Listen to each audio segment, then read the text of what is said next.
Hey everybody, welcome back to Terminus, the elf bar of extreme metal podcasts.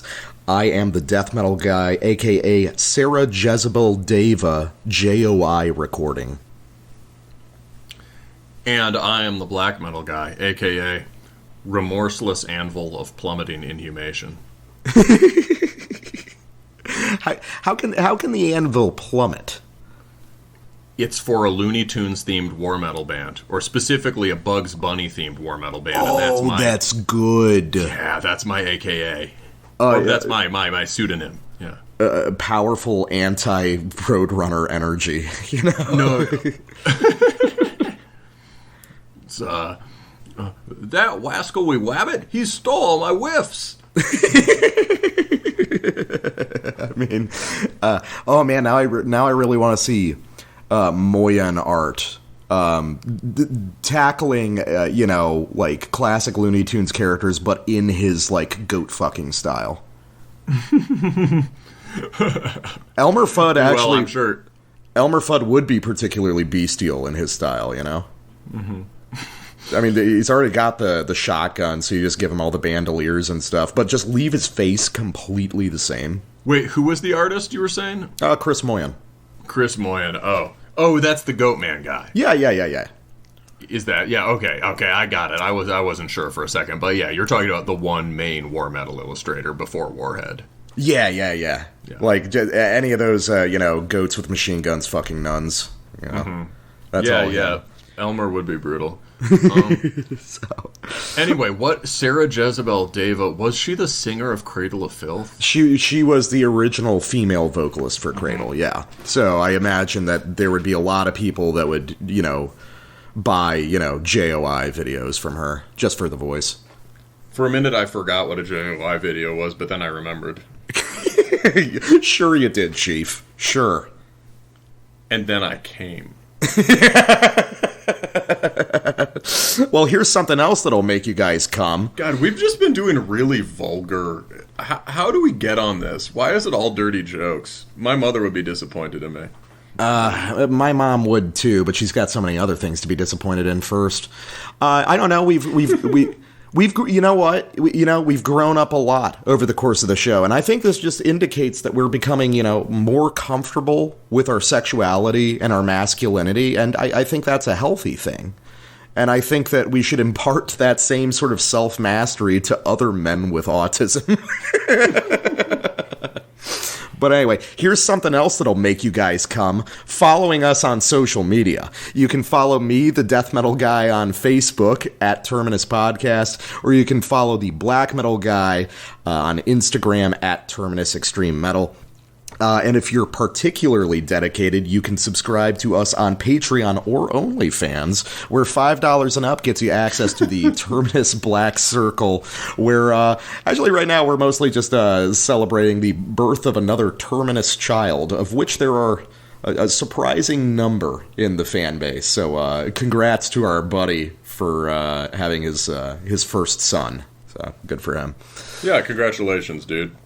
Yeah, so, all right, man, we have a mini up front courtesy of you. Actually, we kind of got the schedule confused, so we had to scramble at the end with what albums we were recording, because we were both planning on different episodes. So these records are actually all from the Black Metal Guide today, but you've got something up front to show us. Yeah, we've got some more depressive material coming next week, but this week it's all just sort of horrible shrieking noise of various kinds.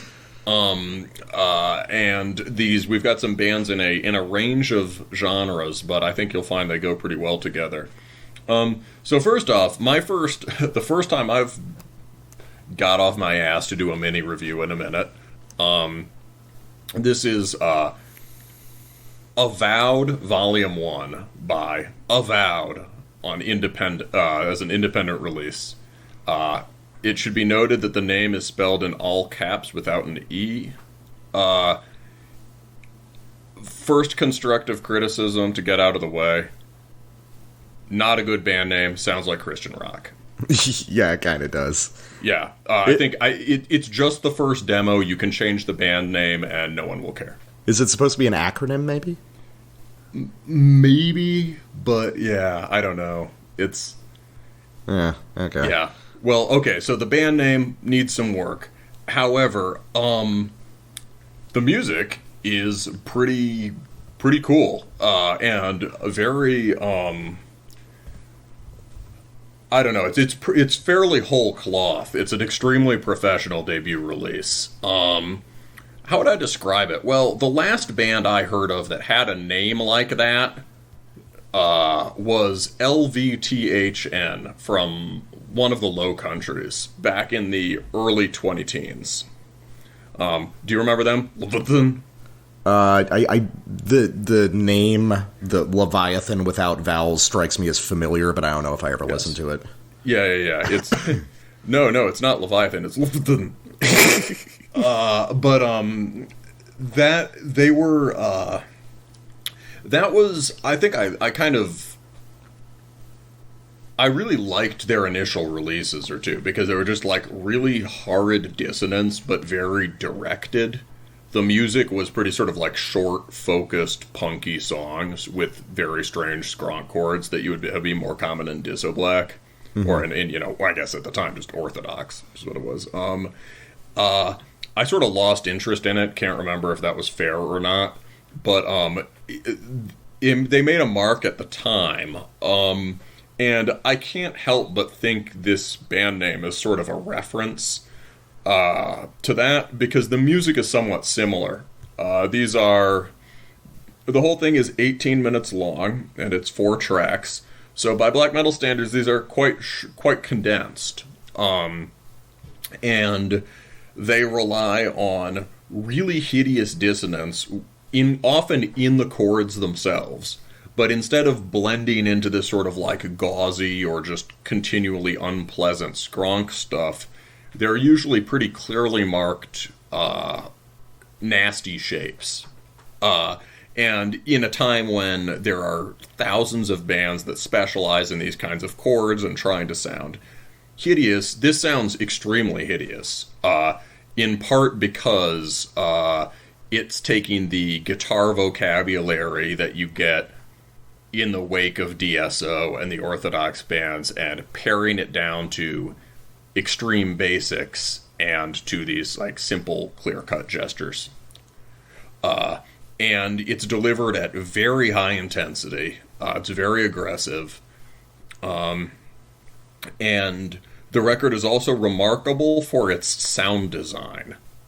I use that term just because like production doesn't quite do it justice. You know what I mean? Mm-hmm. Like if you say like we often talk about the record has a blank production, right? The production is like an adjective, and it's this sort of like default space the music hangs out in. But here it seems like there's been a lot of care, just 5-second interval by 5-second interval to working on the tonal quality of the sounds, and the controlling the sense of sonic space, like whether there are moments that feel more claustrophobic, moments that feel more vast, and there's just very deliberate, crisp tone choices. Like it's like astonishingly good sound for a demo. So, where does this come from? This is the main songwriter of Malthusian Kommand, with a K, don't get it twisted. Here, he's basically in the same role, but as multi-instrumentalist, right? So, everything. I assume that includes drum programming, which is not a problem here. We'll come back to it. But it's a duo, and the other member is the vocalist/lyricist, right? So, you may be raising your eyebrow, right? Because this sort of duo format often renders the vocalist a kind of afterthought, you know what I mean? It's like, yeah, the one guy wrote all the shit, and the other guy, he couldn't do the screamy voice, so we got the other guy, right? Not the case here. You know how, like, the power trio kind of is like the Led Zeppelin format or the Thin Lizzy format? Mm-hmm. This is the Anal Nathrak power duo. Yeah. So, like, the vocals are front and center, and it's a real vocal performance. The vocals are as, if not more, abrasive than the guitar, and run a pretty impressive array. Everything is loud and confrontational, but delivered with some nuance. And so that is cool. This does not, maybe it doesn't feel like, it doesn't have like full band energy in the way that Malthusian did, but it doesn't feel like a solo project where everything is dragged and dropped either. Yeah. So, let's listen to some. I'm curious to hear what you think. I've got some ideas about other parallels and comparisons. Let's hear what you make of it. Here's track 1. We're going to roll it for almost 3 minutes to just give you a sense of the range. This is Spectre of Nadezhda.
Death metal guy, what are your impressions? It's interesting because it's kind of like a patchwork of different things. So like the opening riff actually just makes me think of a really caustic AVOWD riff or something like that. That's a really good suggestion. Yeah, that totally makes sense. All of it's rooted in like the 2000s, definitely. Early 2000s for sure. So like AVOWD up front, that really fast churning power chord riff really just sounds like sort of like a Marduk riff, but with more dissonant chord voicing. But actually, like the weirdest stuff, the kind of skronkiest stuff, really just makes me think of like Furza. Which is kind of a weird... Because I'm thinking that this is probably deliberately chording shit that was, like, weirdo fringe stuff in the 2000s, like, when we were coming up. So, like, Furza, I'm getting this weird streak of Dead Reptile Shrine, even though they sound very different from this band. Overall, it seems like digging into the record collection of a really peculiar era of black metal, and I think that you're I think the Anal Nathrak comparison goes beyond just sort of the format. Like, the Codex Necro is clearly really important here. Oh, yeah, cool. I was wondering, it felt like it. And, the other thing about Anal Nathrak, right, was that, I mean, for listeners who don't know that stuff, right, Codex Necro was, you could say the inspiration was Darkthrone, but it was delivered as sort of cyber grind. Pretty much, yeah. I mean, it's all, 284 drum machine blast beats, distorted vocals. The problem when you talk about Anal Nathrak is now that they've had such a long career of doing what's basically just, really aggressive melodic Black Death stuff, that first album is almost an afterthought. Yeah, no, that's true. But their earliest stuff, at least, I'm not sure where they are now. But I think for at least I had one of the beefier records and enjoyed it. I had Hell Is Empty, and I liked it. They're not a bad band. Yeah. They're not a bad band at all. I think that they're worth listening to. It's just, but the first one is the one that always stuck with me the most because it's insane. No, Codex Necro is the best, and for some reason I never bought it. But the thing I was going to say is the common thread from that to even say Hell Is Empty and All the Devils Are Here is that it feels very industrial in a sort of in a central way. And the cool thing that really struck me there was, okay, we come in on the two-step. I also thought that with the Malthusian Kommand background, I also thought, okay, this is some mysterious guy, hardcore priors, right? But the Avsky thing totally makes sense. But you come in on that nasty two-step, and then without really changing the basic groove, you get this rolling chug riff. And when it goes to the the first kind of the 1-2 Slayer beat section, it's not really a Slayer beat, which is like a hyper fast Motorhead beat. It's it's played in the way like a Ministry programmed drums would be. Yeah. Yeah, it's Ministry doing that. And so this band's from Chicago, and I'm just wondering, could the way forward for this band be embracing the industrial subtext and embracing the Chicago thing? Because I found that to be quite unique, and it worked really well. No, I think I think it's definitely cool. I would need to hear more, because the question for me is going to be so all of those riffs are interesting takes on ideas, but none of them would really immediately grab me. But it's also not really supposed to be completely riff based. But I think the riffs are still important, and I think that kind of bears out the ultimate longevity of the band. I think that's true. I think that there might need to be more work to build out the specificity of the riffing to make them more, less gestural, right? But yes, it's clearly primarily interested in some of its parts, right? And sort of rapid motion between things. Okay, so now let's look at give you a view of some of the other riffs. And here's where I want to talk about the limitations of this, right? This band could go in a number of directions, right? And if you're talking about scraping dissonant stuff from the early 2000s, the elephant in the room there is Icelandic black metal, which we all know is the worst black metal scene of the modern days. And Icelandic black metal is highly based on just this, this morass of skronk chords that go nowhere and do nothing. And the worst excesses of orthodox BM. Icelandic black metal is when you incorporate hardcore into black metal in the wrong way. Yeah, that's true. They're probably not aware they're doing it. This guy is aware he's doing it. Yeah. But basically, you're about to get there's parts of this record that go into sort of arty early 2000s Icelandic and French territory, and you know what that means, buddy. Enter the void. Or, well, here, we're coming out of... I'm not going to sample the voids. Basically, the beginning of the second track, Beware of a Holy Whore, we get a minute and a half of void. And the voids are well sound engineered. There's kind of like cool whooshing, and there's just cool sounds happening there. It's like well done, but it does just come out as the part where there isn't black metal. And so we're going to sample from the end of one void into the good part, back to the void.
So we re-enter the void. Mm-hmm. And before that, it coalesced a bit around another chug riff with some cool kind of hanging chords. But before that, we got 30, 40 seconds of spooky arpeggio. Yeah. And yeah, that's one of those orthodox gestures that in most cases I think has worn out its very limited utility. Well, I think the whole problem with that stuff is it's if you want to convey a certain kind of feeling, and I assume that the feeling of the spooky orthodox is supposed to be a sort of ominous dread. The problem is there's not many novel ways to configure that still inspire that emotion. Yeah. Go on. Oh, no, I was just going to say, the problem that I find with a lot of that stuff is that stuff never really struck me as that spooky because most of the time it just kind of lacks intentionality. You're selecting some ugly chords and you're picking between them, but the sort of arbitrary nature of it bears out in the music. It's like the stuff in metal that actually sounds really scary tends to be really intentional. I don't think you can really get there through just selecting the stuff. I understand the thing. It's sort of coasting off an implication of itself. Does that make any sense? Coasting off of the conventional associations, you mean? Yeah. It's sort of it's relying on the listener to already be primed to be that's spooky because that's what those chords mean. Yeah. This is the spooky part, No, the lyrics are, yes, it's conventionalized spooky part for sure. The vocals there are really impressive and well done and sort of wrenching and powerful. Yeah, no, I think the vocal performance is really cool across this. However, though, the vocals too there, the intent clearly seems to be scary. Yeah. And yeah, it's like part of it is just that, like, I don't think black metal has much more mileage in terms of raw, like, that kind of sonic shock factor, right?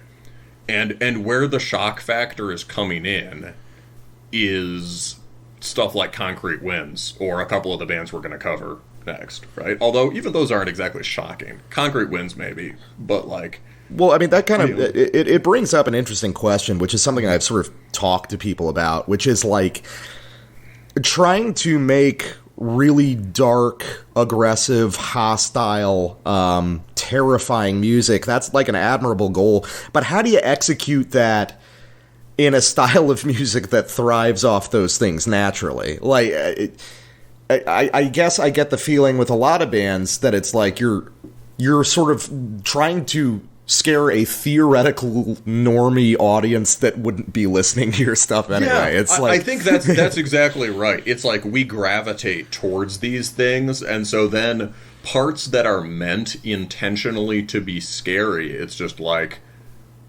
well, I listen to this music because I like it, right? And the vocals there, right? And that's not a complaint about the vocal performance in general, or about the most engaging parts of the songwriting here, right? The vocals, like, when he's using that skill to just sound scathing and contemptuous and sort of, maybe manic, mad, wrathful, etc. That all makes sense, right? But then when it attempts to, like, fundamentally, black metal depends on the listener's identification with the music, right? And there are a very few actual scary black metal records, and they were made by really cracked, mentally ill people who were inventing the style in the 90s and early 2000s. Is that a fair thing to say? Yeah, and I think that the thing is, there is weird and shocking stuff on this record. I heard it on the first sample, and what the weirdest and most shocking stuff is, like, using those really dissonant chords to make a sort of, like, enthusiastic black thrash riff, because what that communicates is, like, a weird mind with a total, like, aesthetic mismatch that conveys something kind of scary there. You know, that it's like, it's scarier when it's supposed to be party music and you just don't understand what kind of party it's supposed to be. This is Josh from Defeated Sanity, and you're listening to Terminus Extreme Metal Podcast. And we are back from the death metal guy telling me about Tekken 6 to review Reflected Lights of a Blind God by Kaal Nagini, out on Iron Bonehead Productions. So, Kaal Nagini are part of the infamous Kolkata Inner Order circle in India, related to obviously most famous Tetragrammaton, and as represented by the show, Apartiva Raktatara, who topped our year-end list last year, basically, right? It was our aggregate, and it was it was number 3 for me and number 2 for you, so I'm comfortable with that being best of the year. Yeah, that was our combined top record of 2022, and so I obviously want to keep an eye on all this, and this is a new project from that scene. This is the debut EP, where sort of Tetragrammaton is kind of noisy, sprawling, industrial, chaotic. Chaotic. What is it? All this music is quote unquote chaotic, right? It's paints on a bigger canvas. And Apartiva Raktatara is this rigorously structured, ascetic, morbid angel music, right, with complex rhythms. Kaal Nagini is clearly one of this circle's efforts at much more direct war metal. Just sort of, in terms of the basic format of the band, this is just like, hey, let's do a war metal band with a lot of blasting. It'll be like Blasphemy. But of course, because it's these guys, it will sound completely different and have a very distinct sound. Yeah, so where to start? One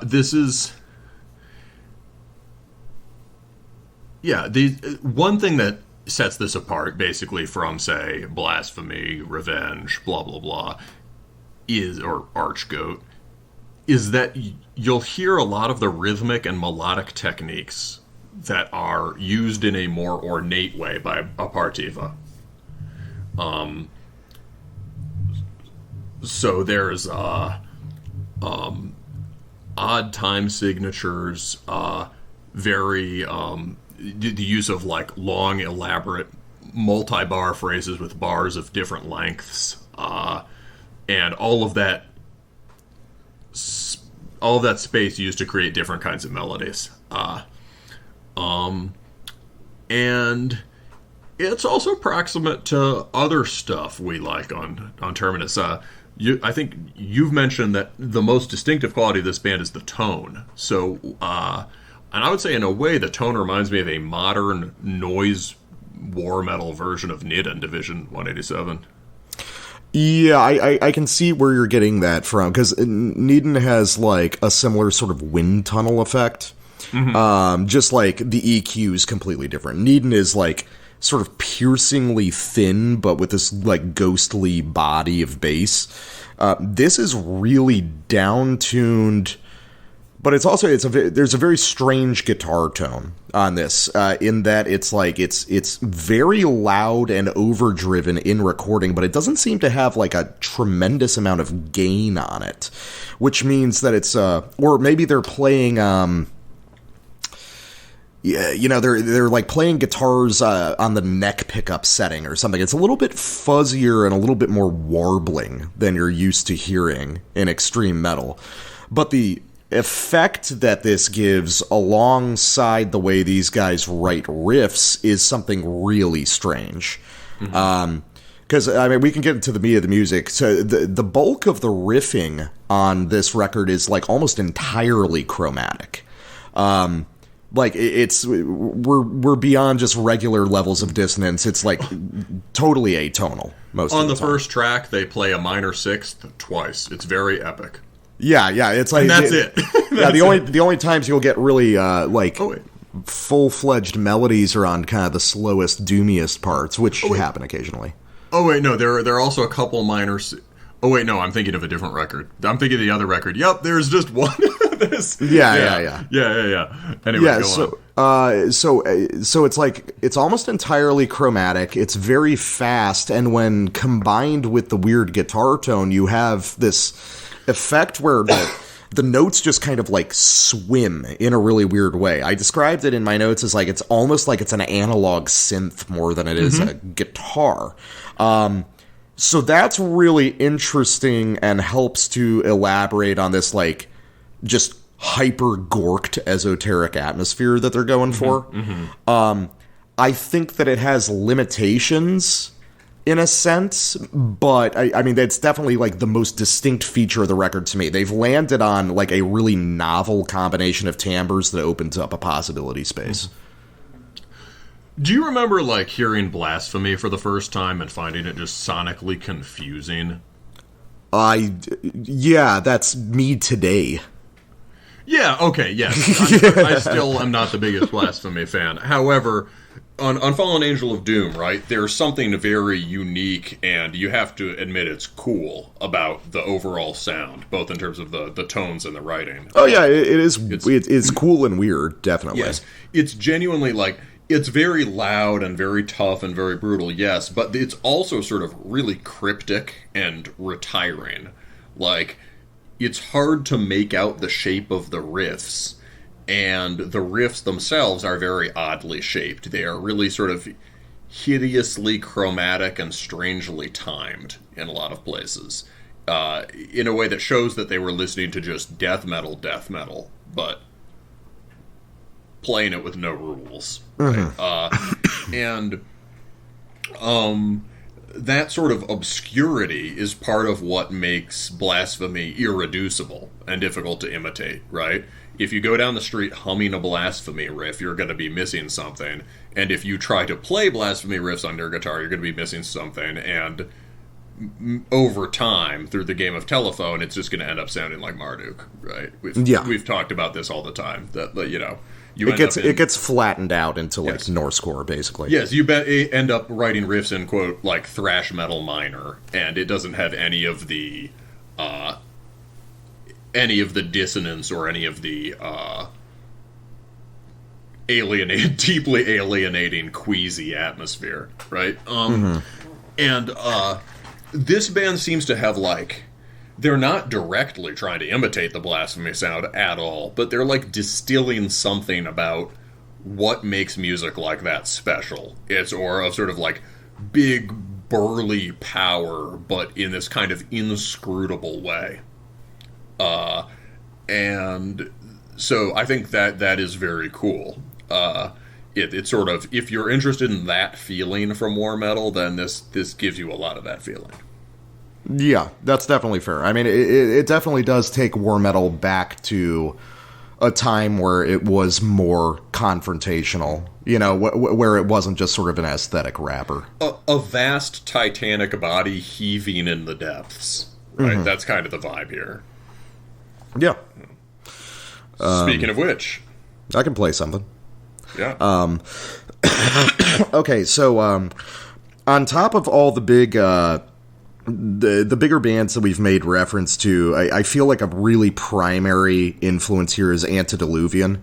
And actually, upon checking these guys out on Metal Archives, one of the guys is wearing an Antediluvian shirt, so that scans. Nice. And that's you don't need that, though. It's very clear that that's like of primary interest to these guys. So I want to listen to a song called the back half of the track, Lord of the Two Doors and Seven Portals.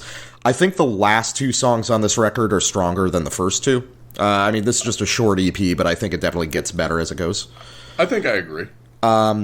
So the thing for me is, like, a lot of this record is dominated by blast beats and these sort of incomprehensible chromatic trem riffs that actually kind of remind me of like the most chaotic moments off of Molesting the Decapitated, where you know, where the sort of grind riffs that it's like, move your hand a rough distance between these 2 points, and it doesn't really matter if you land on the note or not.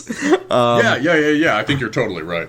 Which is cool. There's like an almost half improvisational quality to a lot of the riffs on this, and that's like a pretty neat thing to hear. But where I think this band really shines is when things slow down and open up a little bit more, just because, you know, it's just natural part of the territories. A lot of this material is just so dense and basically impossible to remember due to how atonal it is. These slower kind of doomy moments end up being these islands of intelligibility that the listener can hang on to. And this track has some moments like that are pretty cool.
So yeah, as I said, a lot of this album and a lot of this song is dominated by that sort of like unintelligible blasting, but just those brief slowdown moments. You've got two little islands of sort of weird breakdown configurations, and then these little hitches in timing sort of between riffs that just, in music as dense as this, adds a really important contrast.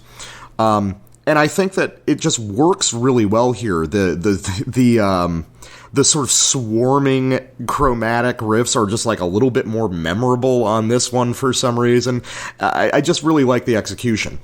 So I guess this is where I'll kind of like talk about my misgivings, which are almost like theoretical misgivings. So basically, Kaal Nagini has landed on a really cool and weird idea that combines these unusual timbres with this sort of like off-the-cuff guitar writing, and it's really interesting and novel.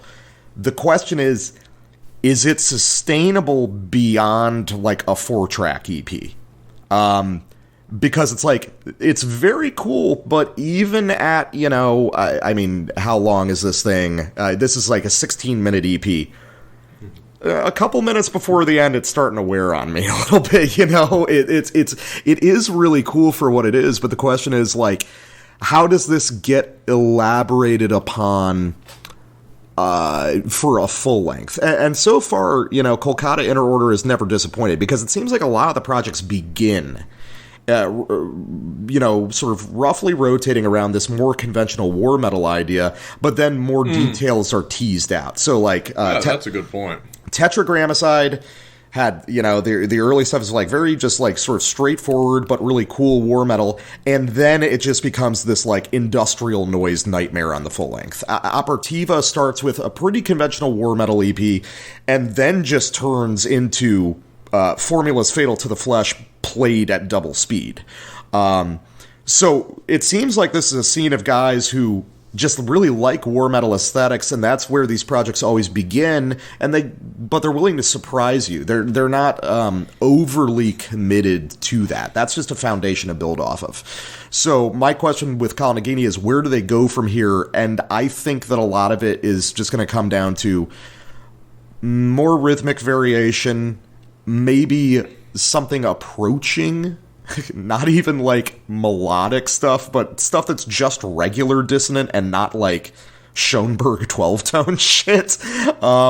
Something a little bit more for the listener to hang on to. But, for a short, compact little EP, this is a really cool experiment, and I'd be happy to hear where they go from here. I'm just not totally sold on this being the final form yet. Yeah, well, there's certainly plenty of room to expand. One way of thinking about this is something that'll come up again with the Vamachara review later, which is being a band that takes innovations from very arty, sort of virtuoso bands and distilling them, right? So the Antediluvian thing is, yeah, that's got to be right. These are like punk versions of Antediluvian songs. That is, there's a similar way of playing riffs, but instead of being these,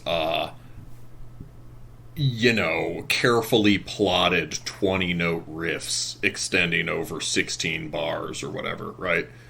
There are these sort of frantic, impulsive 20-note riffs expanding over 16 much faster bars. I guess what I'm saying is that the songs have fewer moving parts in them and are more exclusively focused on pummeling, right? And have more like regular war metal song structures, not like these really long, weird linear compositions. And for Antediluvian, right, it's that style of playing war metal almost seemed like only they could do it. You know what I mean? Like, yeah, it was so bespoke you couldn't imagine other people imitating it. Exactly, a style that was so sophisticated, like it was just, yeah. It's only these 2 or 3 musicians playing together and couldn't really be exported in any direct way, right? We've heard its influence on the other Kolkata bands for sure, but what I think the interesting thing is that I think Kaal Nagini have really kind of wrapped their heads around that sound. And to be able to distill it effectively, you really have to understand it. And I almost think it's proof of concept for what Antediluvian were doing, that another band could present it in a much more direct, aggressive way.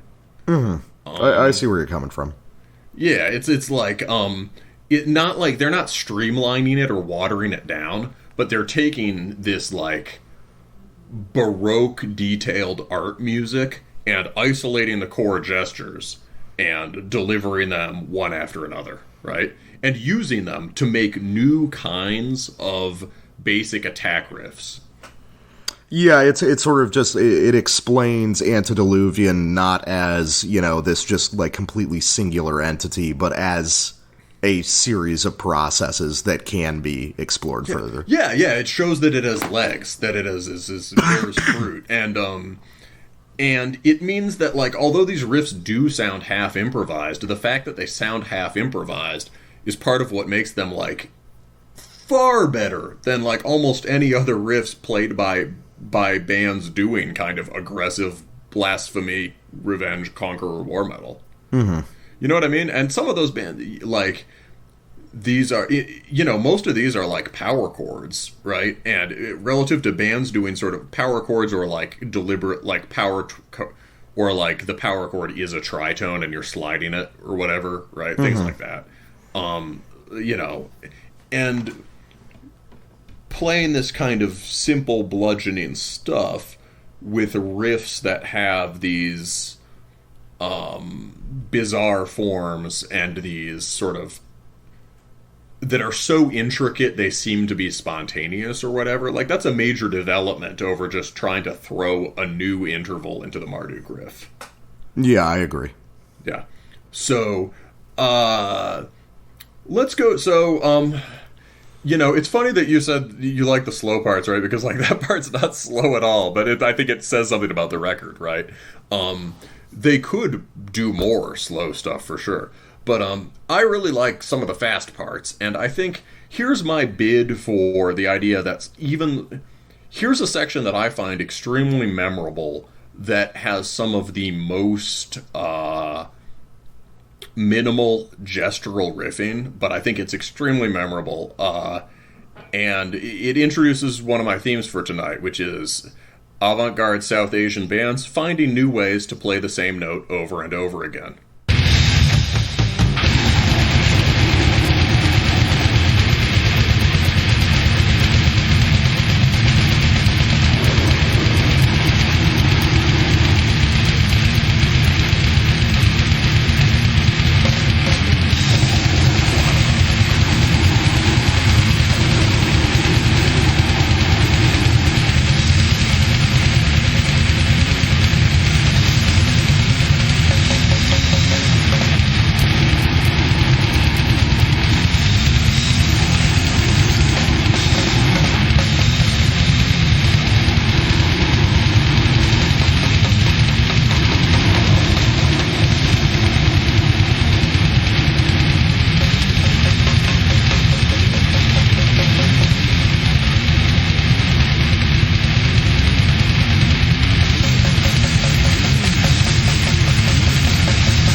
was the same note over and over again, and it was beautiful.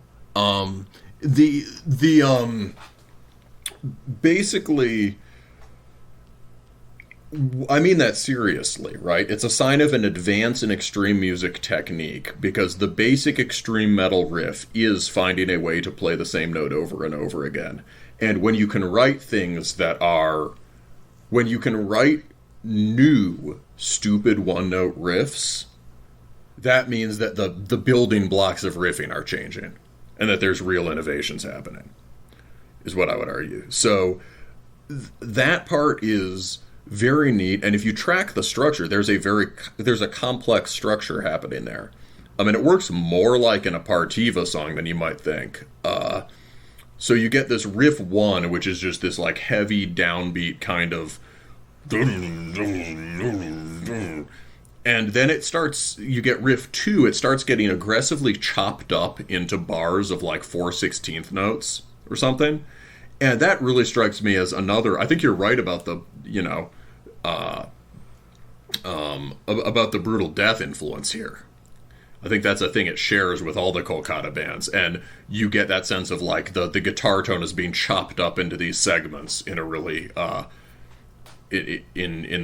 the drums clipping them, and then the riff, that sort of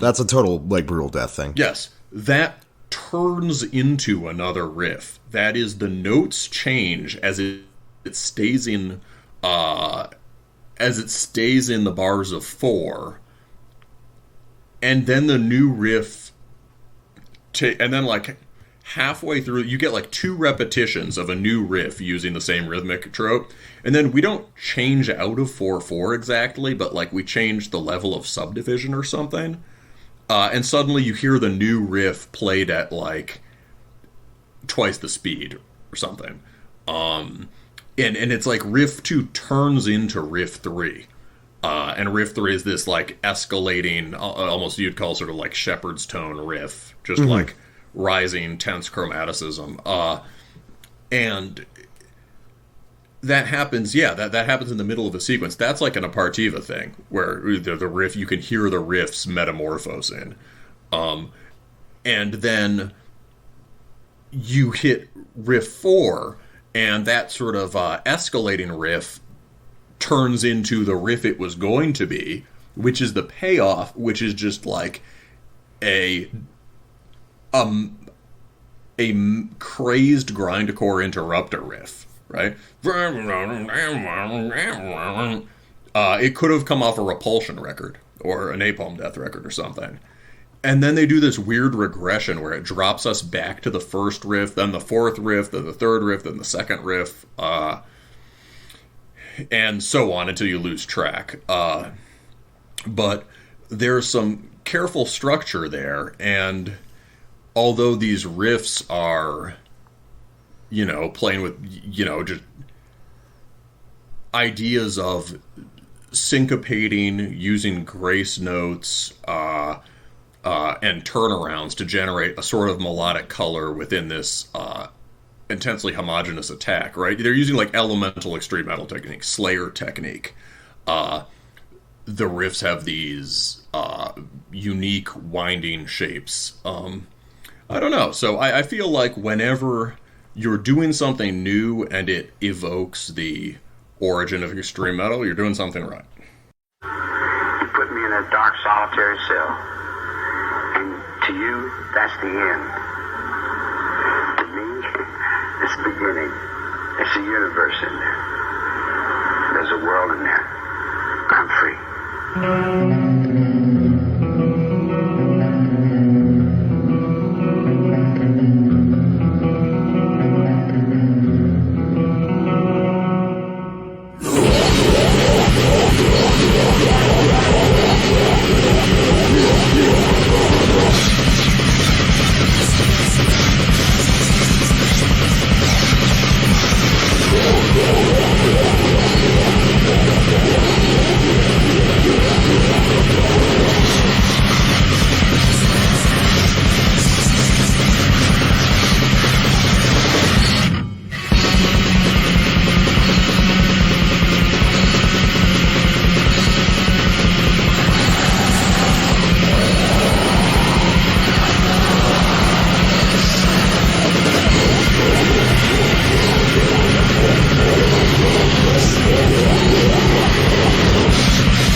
now, up on your heart I can sing through you. Hey now, I'm all around you, around you. Hey now, up on your heart I can sing through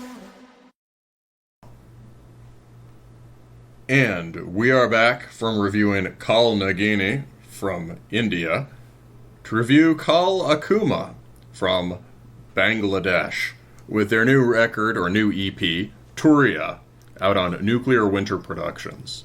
I believe Nuclear Winter is the sort of boutique label of the guy from Dead Congregation. Yeah, I believe so. Yeah. So a small lineup of cool death metal bands. And yeah, so the bands have similar names, so what gives? Well, we looked it up, and you said death metal guy Kaal with 2 A's means something like what? It's like an age, like an era. Yeah, an age, an era, like maybe an aeon or a saeculum, like a cycle. So Kaal Nagini would be Age of Nagini, who's like a snake goddess, or Age of the Nagas or something. I don't know. Maybe Nagini's a genitive. But I'm pretty sure that is the name of a goddess or demon. And then Kaal Akuma just means Age of the Demons. Yeah. But there's some cross-language thing, right? Because Akuma is Japanese for demon. Yeah, it's hard to I don't know if it's just like a cognate or what the deal is. Well, there could actually be... There could be some sort of Hindi root for it, because, you know, a bunch of Indian stuff ends up in Buddhism, for instance, right? And it sort of diffuses across the East. Anyway, so this is in many ways a comparable release, because it's in addition to the names, because it is a short EP done by a cutting-edge band from the same general region who are working on, stuff that is very definitely death metal, but also very definitely black metal. We reviewed Kaal Akuma, their last full-length. In the Mouth of Madness back in 2021. Which was their debut, and we really liked that one. It's a really cool album. Yeah. So I was obviously interested to check on, where they're going. My first impression would be this record feels a bit more black metal. Like, it has more concerted... I think they said they were going in a more atmospheric direction. So there are more things you could just isolate as black metal riffs. But I don't know if it feels any more black metal than their last record, and it might feel less like that a bit. What I remember, tell me if I'm right about my impressions of the last one. So what I remember that one as having this cyclonic, oceanic sound. Like the cover is a lot like that. And as sounding a lot like having these kinds of gyrating, percussive, downbeat blast sections like Chrysian. It was definitely like, this band isn't part of Kolkata Inner Order, but you can imagine that they're probably at least in part inspired by those bands, in that it's like, Kaal Akuma is more definitively a death metal band, but by way of a sort of war metal inflection, because it was very pretty chaotic and swirling, but if you sort of broke it down into its constituent parts, most of it's coming from just direct old school death metal. Yeah. So I think it's the similar names are probably not a coincidence, and it looks like they're In the Mouth of Madness came out on Dunkelheit, which also put out the Kapala record and maybe some other Kolkata stuff. So wouldn't surprise me if they're actually in touch with each other. So there's definitely some kinship. And yeah, it has although it is very obviously death metal, their old one had this kind of swirling sound. And the tone was unusual in that it was kind of warm, and there were just these like sort of prolonged prolonged trem runs or chug passages with very free, open lead guitar. So solos or things like solos, often just like wailing like air raid sirens. And over these blast sections that were kind of just churned underneath. And these passages often seem to have like a rhythmic expansion and contraction on a wave-like motion. And there was something quite unique about that. And what I remember really liking the sort of unhinged, improvised aspect of it, and the kind of noise in the guitar tone. Mm-hmm. Yeah, it was definitely it was at an interesting sort of liminal space between old school death metal and very modern war metal type stuff. Mm-hmm. It left it in a really interesting kind of niche of its own. Yeah, we had never really heard anything like it, which is cool. Yeah. And this record, I feel like it has its own thing to distinguish it, but it's stepped away from that sound. The guitar tone has been cleaned up a lot. It's a lot crisper, and the riffs here, instead of having the kind of the dishwasher chug or the Christian battering or the sort of wailing stream of trem and lead, they have more chiseled shapes, which ordinarily I think is a very good thing. But I kind of liked their old sort of rolling serpentine way of writing riffs, which was pretty unique. It seems like they've made a move here. It seems like in both these bands what we're seeing is the influence of bands like Apartiva, because Kaal Akuma are also working with sort of complex rhythmic ideas, and kind of like Apartiva, they stepped more towards Morbid Angel on this record.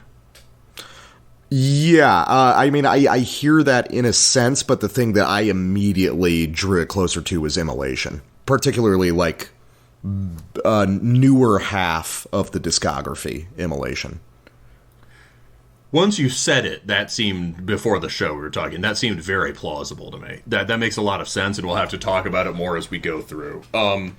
I think, so I think this is a really, really cool release. I think I kind of wanted them to continue their earlier sound, but it's not really my job to decide what this band does. It's our job to evaluate, is this a good release? Hold on, it certainly is. We tell the bands what to do, and they listen. Terminus Extreme Metal Commander podcast. Yeah. You see, I actually, I take kind of a different tact. I really like this EP, and I think this is actually a step up from the full length.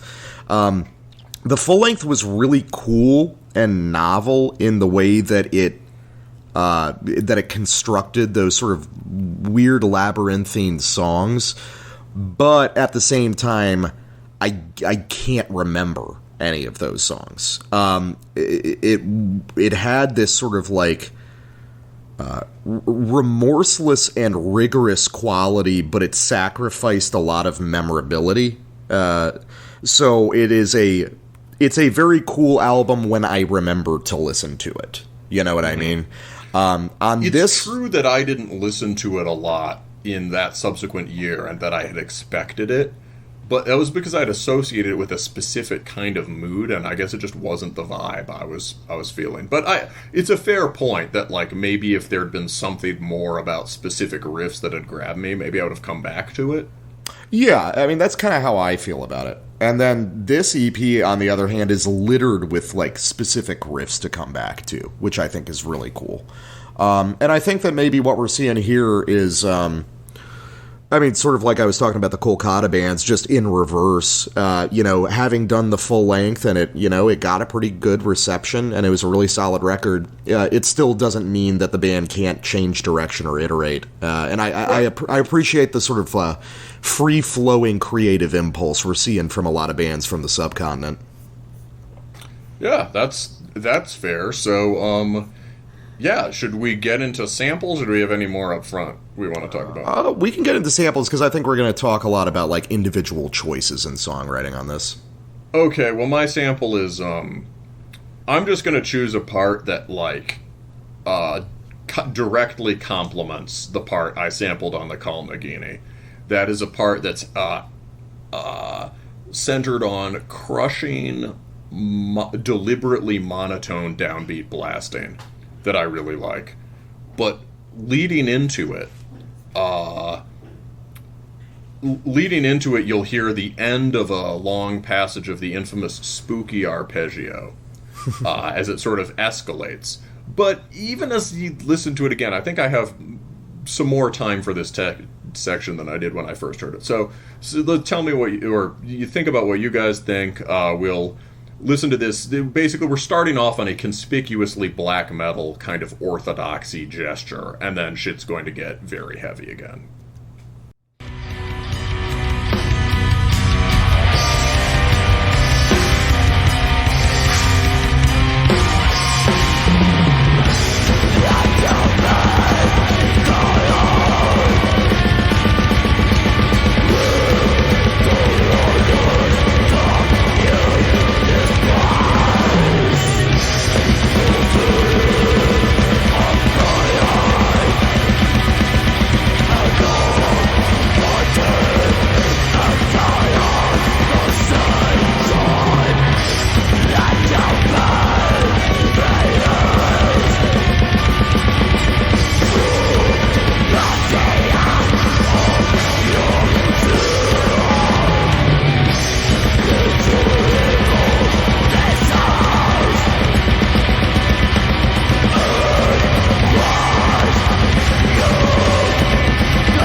Alright, so that was Ego Death.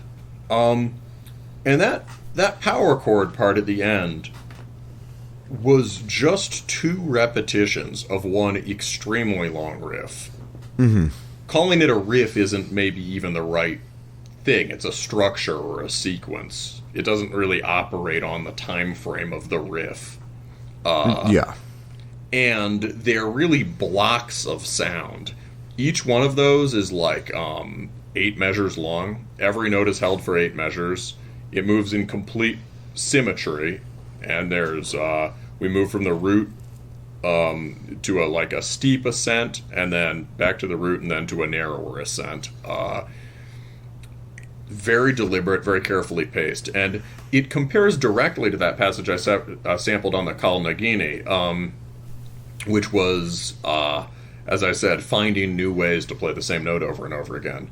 But where that one really depended on, Kaal Nagini uses melodic technique, riff crafting technique to give that riff, to give those riffs this kind of this propulsive sort of forward moving asymmetrical whiplash quality. Mm-hmm. Lots of turnarounds, grace notes, all the sorts of like cool riffing tricks. and it just does that in a very, very simple, blunt way. This is a little bit different, because this sequence is perfectly symmetrical, right? Yeah. It's just everything starts on the downbeat, ends, starts on the 1, ends on the, I don't know, 16, and the only inflection in it, they're not really changing notes, but there is a bit of a grace note thing going on, which is that at the beginning of each, punctuating within each of these lines of power chords or single strings, punctuating that, the guitarist will do a little hammer-on or bend, a little bend. And it's really just a highly accented down pick to mark the time. And the drummer will do the same. As with, you talked about, when we were off the air in between, you were talking about how good all the drummers are in the Kolkata scene. Mm-hmm. And this is another band that depends on very high-level drumming, in part to shape the riffs around it. There's an interesting thing happening in that, like, long single-note passage where, time sort of distorts around it, and you start to almost hear, like, these inflective picking patterns that may or may not actually exist. Yeah, that's a very good point. It's there are probably a lot of sort of ghost overtones there. So they found a really cool way of playing this immensely. It's very sort of like pure and it's very pure music in a sense. They just are hanging on this one note, but they're pulsing it in a way that does give it some movement and does sustain the heaviness. But really, it's not so much moving across as just hanging down. The down picks, everything is just, it's the ultimate example of, like, how, like, in certain black metal songs and in a lot of death metal, right, the gravity, the blast beat, it creates a sinking heaviness. Yeah. Right? This is like, it's not literally a gravity blast, but this is gravitational blasting. Right? It's like those moments where a death metal vocalist can't even enunciate. He's just going, Yeah. Right. And it goes so long that, like, you could almost forget the context for each note as you immerse in it, but, if you are into listening for song structure, you'll pick up on it. There really is a shape to it, and it becomes clear when it repeats the second time. And the shape is even... I initially thought there were, like, tricky off-time things happening. No, I didn't realize till we re-listened that this is just, like, totally, like 8 of this, 8 of that, 8 of this, 8 of that. No, yeah, it's the same effect you get when listening to, like, really oppressive sort of droning funeral doom, where you lose the context that the individual notes are supposed to be in because it's just that slow. And I think it's also interesting that you picked this part to sample, because this is kind of the part that sounds the most like the album we covered last time.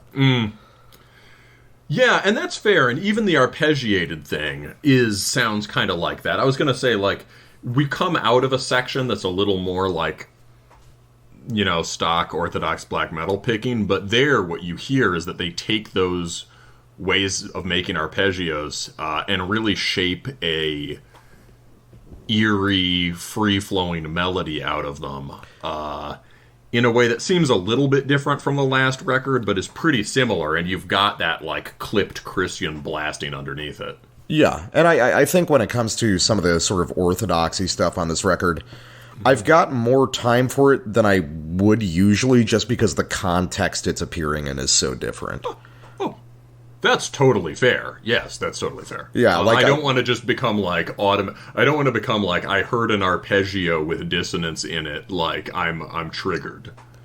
No, I mean, but I understand the impulse, and I usually am like that too. I think that here it's interesting to hear those sorts of ideas inserted into a death metal context where, in a sense, they almost make more sense sometimes. Oh, yeah. Well, we've talked about the influence of Immolation on Orthodox BM, and maybe we can segue. Yeah, we're sort of like getting back to it. We're returning to the source. You know, we traveled the horseshoe completely.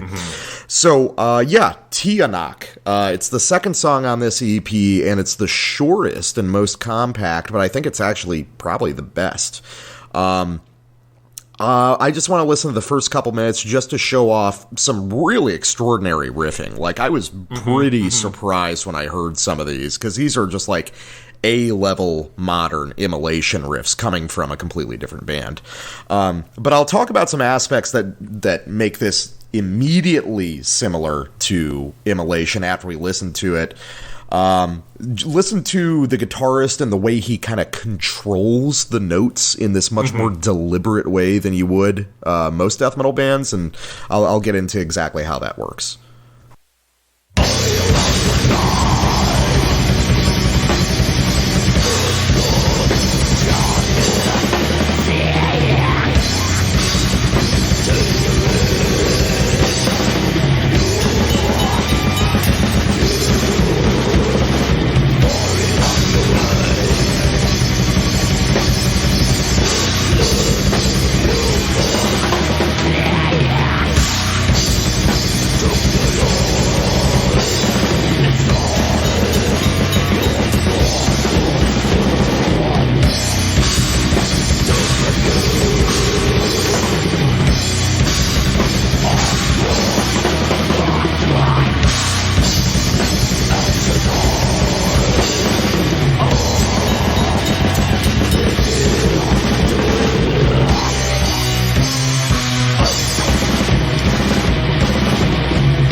So you heard the Immolation, like, immediately, like, on that one, right? Yeah, absolutely. Yeah, so... Yeah, so the thing that I always associate with Immolation riffs is, like... So the key or the mode they're using is, one, it's more epic than the average death metal key. So Morbid Angel gets to its epic ideas sort of like through this inscrutable thrash-related riffing. Immolation just kind of goes for it, especially from Harnessing Ruin onward, where they start incorporating, not that they never had it, but more substantially consonant ideas. Yeah. And a lot of this, and a lot of the flair on this song is coming directly from the guitar technique of Robert Vigna. So Vigna, if you guys have never seen Immolation live, or you've never seen a live video of Vigna playing, do it. It is the weirdest looking thing in the world, the way Vigna plays. He uses a lot of upstrokes in interesting ways. The way he moves his pick around is almost like more like a conductor's baton than it is like a regular death metal guitarist. But I've noticed that he'll do those upstrokes, especially on those big keening bends, which are such a definitive part of Immolation. And now I'm just realizing that's where Inquisition gets a bunch of their riff ideas, is from Immolation. Oh, we haven't talked about Inquisition in forever, which is funny because we both really like Inquisition, but I just made that connection. No, it's like, oh my god, he's got to be listening to a bunch of Immolation. No, that's true, and also Immolation and the most, sort of like the most epic and technical, Immortal riffs. Yeah. Yeah, it's like Incantation is like the deliberately kind of like monged caveman version of these two sort of like grandiose mountainous bands. yeah, definitely. So anyway, so we listened to that main riff, that really long sprawling one with the ABAC configuration. Got the main theme, counter theme, main theme, and then this ugly blast beat wraparound with, again, that like bending, keening pinch harmonic that time. It just kind of like sours it, puts it in a more dissonant direction before it snaps back onto the key. And then the middle riff is just this really pretty and angular single note trem thing. It's got that gothic cathedral quality that you'll hear in a lot of Immolation trem riffs, where it's majestic, but it's sort of threatening and downcast at the same time. It's kind of a black metal riff. It's kind of a black metal riff, but it's also just like really geometric in a Morbid Angel sense. Yeah, I hear that. And it's being played single string and etc. Yeah. I think it'd be cool for more black metal bands to have riffs like that. I think they would fit in really well. Get back to the main riff because they know just how fucking good it is, and it should be juiced more. And then something that I really like is the third riff that we just hear a few repetitions of before we cut out. Which is, again, sort of like something off Dawn of Possession by Immolation. It's a little bit thrashier, a little bit more directly aggressive, but what I really like is the contrast in the length, which is something that a lot of bands tend to operate around riffs of a certain length. But I really like reaching back more into old school death metal where you'd have longer riff formations, but then sometimes you'd have these just very short interrupter riffs that are designed to be looped very quickly onto themselves. So it's more of a grindcore technique in a way. So I like the contrast between big, sprawling, elaborate 16-bar idea versus really crunchy 2-bar idea, which helps to create contrast in a way that we don't really think about a whole lot, and that it requires some careful thought. Because it's easy for a riff that short to just appear sort of non-committal and unimportant. But here it's a central part. They break away the drums for it. So it sort of follows through on that black metal-ish sort of geometric black metal-ish riff, but voices it as a thrash riff. Yeah. I think... oh, go ahead. Well, yeah, so that part's really cool, I agree. And I see what you mean about developing... This certainly is an effort to develop higher contrast, and... As an EP, they're really using the format, right? They're like really working to expand their vocabulary, right? I take your point that, you know, the last one was deliberately a single intensity across the whole record, right? Yeah. Monochrome. And I can't remember what we said in our review, but possibly we said it would be cool if they introduced higher contrast in some moments, right? I believe we did say... I believe we did say something to that effect. I'll have to re-listen to that episode, but yeah, in general, it's like I like the transformation here. I've gotten way more into Immolation just over the past couple of years. I finally cracked the code and learned how to like it. And now I have more appreciation for bands that are moving in that direction. And in general, I guess what I really want to say is, like, Kaal Akuma could have done another record like the last one, and we would have liked it a lot, and we would have given it a glowing, review on the show. Mm-hmm. But instead, they've almost, in some sense, given the modern standard, they've almost taken the more daring route of going more musical. Mm-hmm. there's a big chunk of the audience who would appreciate Kaal Akuma just going even more brackish and indecipherable. And yeah, that's respectable if that's something that you choose to do, but I think it's really cool to hear these guys be like, okay, let's really sit down with these ideas and build something more concrete and substantial from them. Yeah, well, you're hanging out with the, or you're doing the daring thing that a Partiva does, which is, you know, stepping back from tone and hanging more weight on clearly defined individual riffs and melodic ideas. One thing I wanted to say, also about this track is I'm surprised you did not mention the crushing and insane Morbid Angel riff that hits at 3 minutes in, which is like, to me, like, I don't know, like, I can't really think of a band other than Morbid Angel that does it that well. It's that's the thing that defined it. It's interesting that, yeah, you're right to draw attention to that. The basic material of the record has a lot to do with Immolation. But this riff on this track defined the track for me. And it's another really cool example of the contrast you're talking about. At this point, they've been working with these much thinner notes, single string trem, that more sort of like, they're more kind of like chiming texture. And they drop out of this like eerie thrash riff into just big tremolo power chords, and it's developed so skillfully. They do an initial iteration of the riff with a really dissonant phrase. They play it a second time, dropping in a minor sixth that just makes it epic, and then they loop. They drop it. They do that. So they do A B,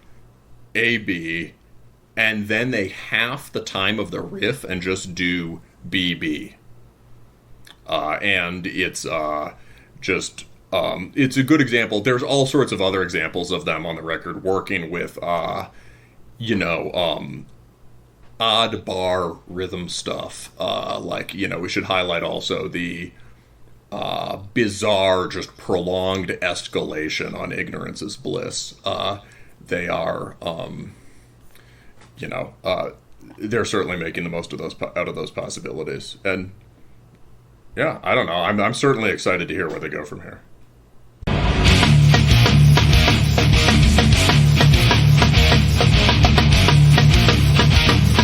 Waiting to be released.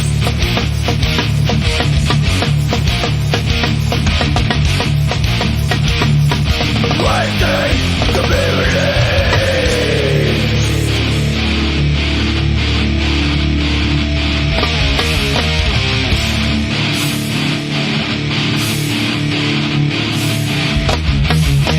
Bottled up anger, it's waiting to be released.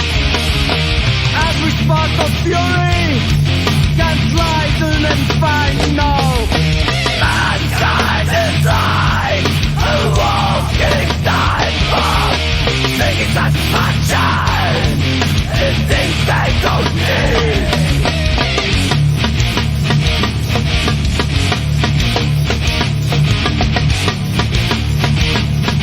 Waiting to be released.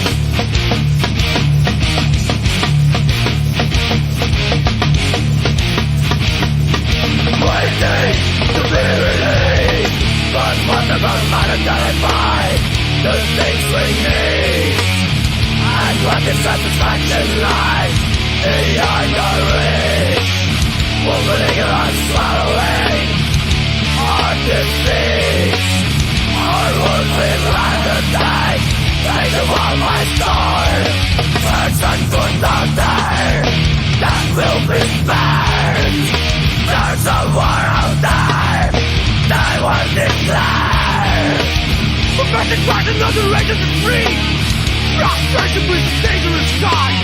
With evolution, with the government for the fear. There's a group out there, that group is mine. There's a war out there, I will declare.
All right, and as we struggle through at the end of a old school epic 4-band Terminus episode. How the fuck did we do this for like a year and a half? With 4 full lengths. How the fuck did we survive that? I've got a gun in my mouth right now. Well, that's appropriate, buddy, because we are about to review some Hard Times Hardcore from California. This is No Roses on My Grave by Vamachara, out on Closed Casket Activities. It's kind of rare that I know about a record coming out for long before it comes out and spend emotional energy looking forward to it. And this is one of them. I think we both thought at the beginning of this show, we probably both thought we'd end up covering stuff like this more. And the truth is that, like, I deeply respect, like, foundational bands in this general style, but am not that interested in most of the new stuff I hear. I think for me, it's just that it's like, there's a lot of it that I like, but a lot of it there's just not much to say about. Oh, for sure. Yeah. And so obviously for both of us, you've heard us talk. I mean, God, it was like the 3rd episode we did or something, right? A foundational band for Terminus is Xibalba, and the sort of quantum leap in heaviosity that they carried out in the early 2010s.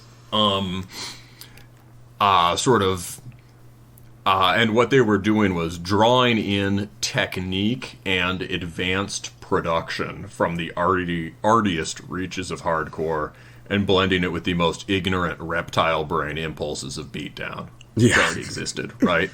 And they made sort of beatdown kind of a more common term, right?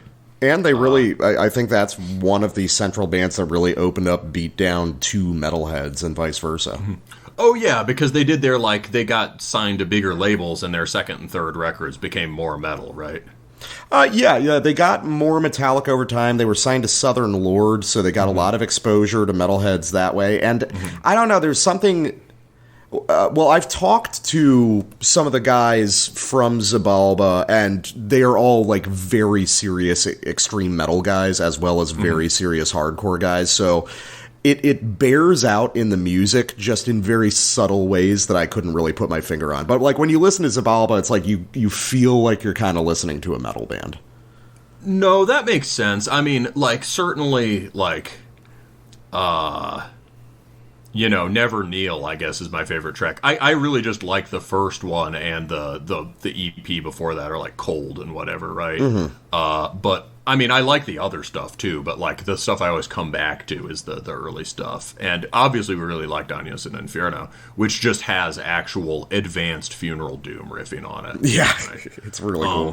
Very, very cool. But, anyway, so I hear what you mean about there being something metal, because even on, like, Never Kneel is one of my favorite tracks on the first one, and that just has the sort of pagan immensity of, like, a Neurosis track or something. They can go very epic. So yeah, there's something authentically metallic about some of this newer beatdown stuff, where metal is more than just a place to go to for techniques and riffing styles. And Vamachara is like one of the only bands that has really excited me since Xibalba, and strike me as the heirs to that mantle. Now, there are a lot of bands that are somewhat better known that have tried to step into that niche before Vamachara, and I would say that a lot of those have some sort of like, I don't know, gimmick isn't quite the right word, but some sort of distinguishing thing that sets them off from the influence. Yeah. And a lot of them take it in a more arty or progressive or choppy way. Vamachara's 2018 record, Despondent, really just had... It was like a less arty version of the first Xibalba record. It just sort of... it had all the crushing tone and a burly guitar sound of this style. It had the, just movement from one mid-tempo beatdown to another. It had the sort of occasional use of textural guitar, but like it really was... It was really rooted in hardcore, in like old school metalcore technique and rhythm.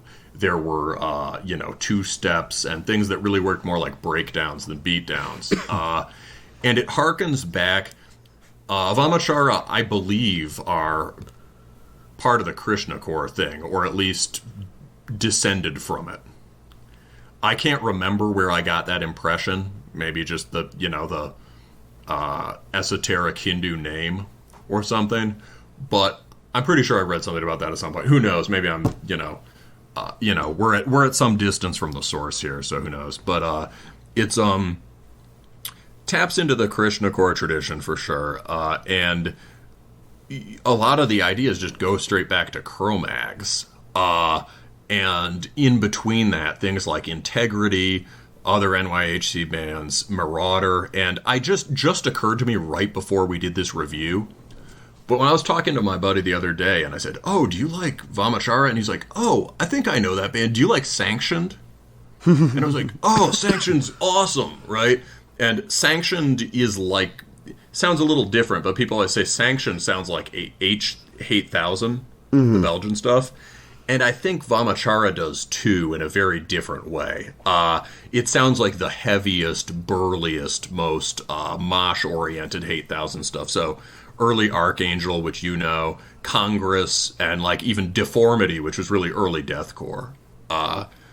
And all of that stuff it's coming out in the 90s, and it's really rooted in just hardcore ideas. So there's this interesting thing where Vamachara were doing a similar thing to what kind of Kaal Nagini were doing with, I was saying how Kaal Nagini took the antediluvian sound and productively distilled it to basic phrases. I feel like Vamachara took a sound that really gelled with Xibalba, a modern beatdown sound that Xibalba always had something kind of arty and expansive about them. Yeah. And they were really interested in texture and stuff like that. And Vamachara just stripped it down to its basic elements and made just a crushing hardcore record. And so I want to play something from that, and I think it has, just to like set the background for this, and I just want your take on it, bro, because like I'm pretty sure this is heavily influenced by Slam. All right, let's try it.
All right, that last lyric was dead from the start.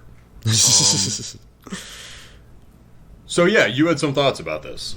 So yeah, definitely there's like proximity to slam, but I think more directly where some of this stuff is coming from, and it sounds really weird, especially that second to last riff that we really like, that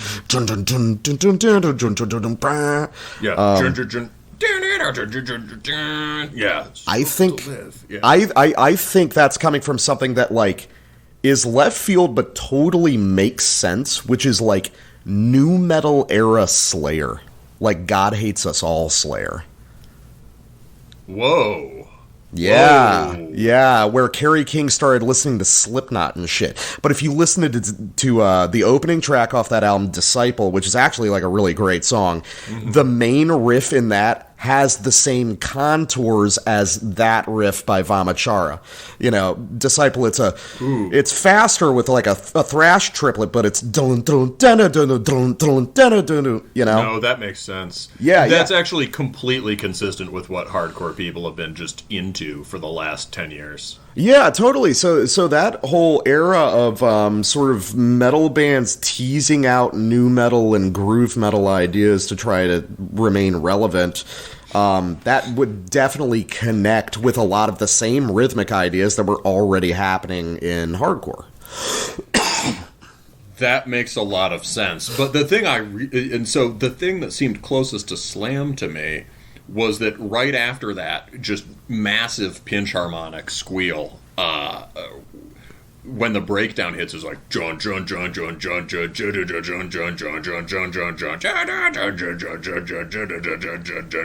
Oh yeah, I mean, isn't that literally a slam?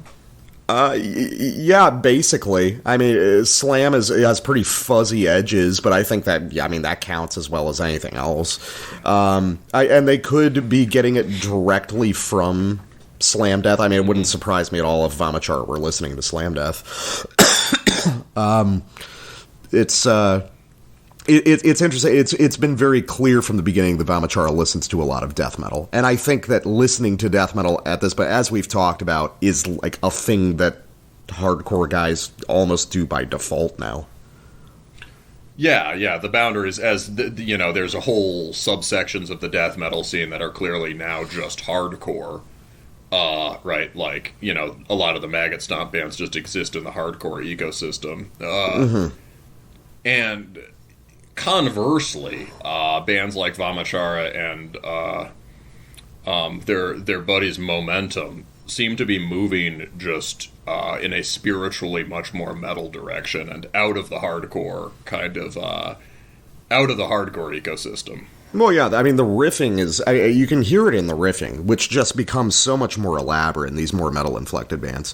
I saw Momentum live early this year, and I had listened to some Momentum before, and I really liked it, but when I watched them on stage, it was like, oh, these are just metal riffs. These are like 8 bars long, and they're intricate and narrative, you know? Yeah, I finally listened to that record. I didn't give it a fair shake when I first heard it, but I finally listened to that record recently, actually because Vamachara was posting about Momentum, and I was like, oh, this is really good, and yeah, like, that's... people often say this stuff is really influenced by metal, and I'm like, well, it's a resource for it, but the basic structure of the songs is still very hardcore, but, like, when you hear that, I'm like... oh yeah, these are just like involved, like many different kinds of highly involved death metal riffs. Yeah, it was really interesting. It's like remarkably technical a lot of the time, and really, I think that if they didn't have that sort of urban war zone aesthetic to them, they'd be thought of as just a metal band. And why can't the urban war zone aesthetic be metal? Right. I mean, it is. We've done it plenty, but it's...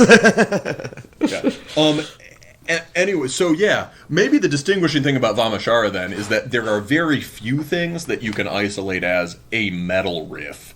just in this context. However, I think you're right. Now, when I hear it, it's like the riffing is way more detailed in the bands that seriously listen to metal, and even the breakdowns, like that Slayery breakdown, right? They write a lot of things that have the shape and movement of traditional Cro-Mags-esque breakdowns, but they have so much melodic detail in them. Yeah. And that corresponds to, and it meshes with a thing that is inherited really more from the hardcore side, which is something a lot of other beatdown bands and deathcore bands lack, which is an intense sense of like fucked up groove. Yeah. This is like evil funk music, and the way the riffs, the more elaborate melodic shapes allow them to do all kinds of like throw all kinds of like fucked up bolo punches. Yeah, you know. It's well, in terms of this record though, for Vamachara, I think the big thing that I really immediately noticed, and I've talked about this band on the show before, is like at least a substantial level of influence from Knocked Loose, who I think at this point are just like probably the most important hardcore band to blow up in the past few years. I think I'm willing to make that my hot take in terms of influence and how they've almost become this gravity well that the hardcore scene has contorted around. You know, they blew the doors open for the reincorporation of nu metal. And didn't Xibalba do that? Not nearly as directly as Knocked Loose did. I mean, Knocked Loose just has corn riffs, you know? Okay, fair enough. Yeah. So on this record, there's definitely the Knocked Loose influence. There's obviously a lot of extreme metal. I mean, that like almost doesn't even bear mention because it's just there are just extreme metal parts on this record. But the other thing is that it really like digs into a lot of 2000s hardcore that was like in style when you and I were in high school. I'm thinking about bands like Bury Your Dead and First Blood and Life Ruiner. There's a lot of stuff here that could conceivably have been done back in 2005. And I think it's interesting to see those ideas resurfacing. And I think that might have something to do with how the hardcore scene operates, where, you know, the metal scene is either dilettantes or lifers, and then the hardcore scene has more of a gradient between those two. You know, you've got representations on either side, but there's a lot more kids who get into hardcore for a couple summers and then move on, versus like guys who get into black metal for a couple summers and move on. So I think the rapid cycling of the audience in the hardcore scene, which is just bigger than extreme metal by default, results in ideas re-emerging on a faster cycle than they do in the metal scene. You know what I mean? I think that makes sense. Like it's recycling faster and therefore developing a lot slower. Yeah. Because in some sense, there's nothing. Yeah.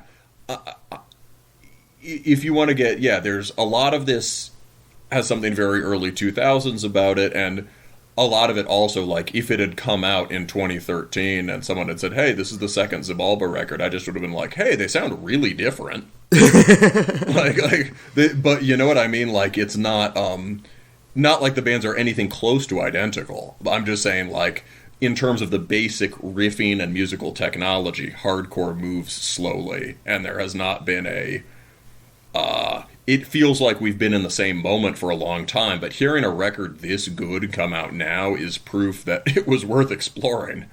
So let's listen to the first track, How Long Until It Kills, or second track, How Long Until It Kills Me. It's in the same position on the record as the last one I sampled from the old record, Reign of Hate. And it opens in a somewhat similar way with a kind of very choppy sequence that winds us up. But you'll be able to hear some changes in the chording and in tempo.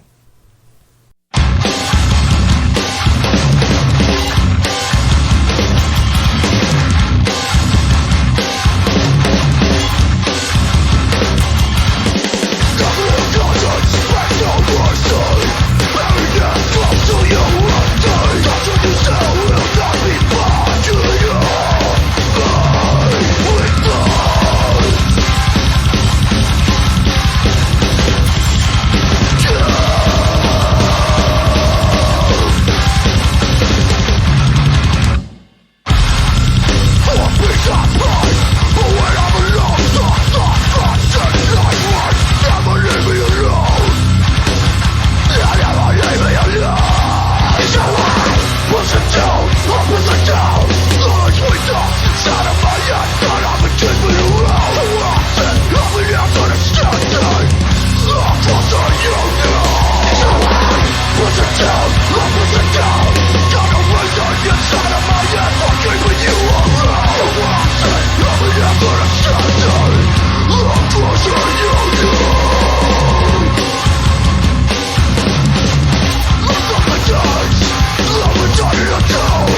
couple things. First, this record is way faster. Yeah. You can hear the tempo difference, right? Oh, yeah. And it's I mean, the first record wasn't a slouch, but this is obviously just way more technical. Way more technical. Yeah, the level you were talking about, like the level of detail that just was even on the last record. This is almost like just hardcore riffs being played with metal levels of detail.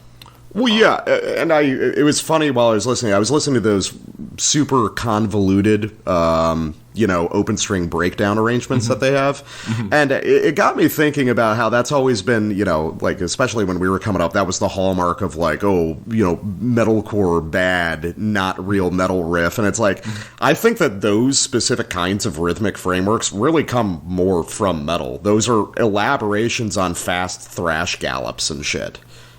Just sort of cut and paste and rearranged. It's like traditional hardcore punk breakdowns don't sound like that. It's really a metal technique. Interesting, yeah. Certainly a lot of things that we would think of as a hardcore breakdown came from Slayer or Pantera. Yeah. But also, in the dum dum dum dum dum dum dum, you can also just hear like something like Demigod or something, right?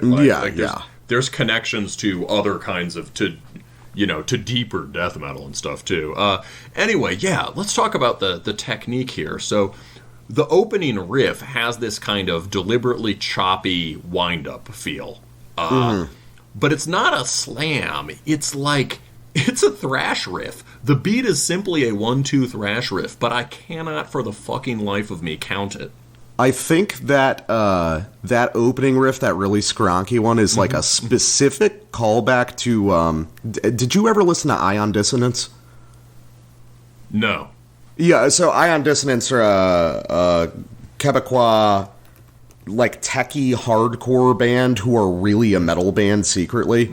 And they were, like, really tight with the guys in Despised Icon and that whole scene. But they use a ton of arrangements like that, which is also kind of like a sectioned thing, I was going to say sectioned. I was thinking, we were talking earlier, and I was saying, there hasn't been any real development since Xibalba. But, like, that's not true. Sectioned is a quantum leap, and you can hear sectioned here, too, for sure.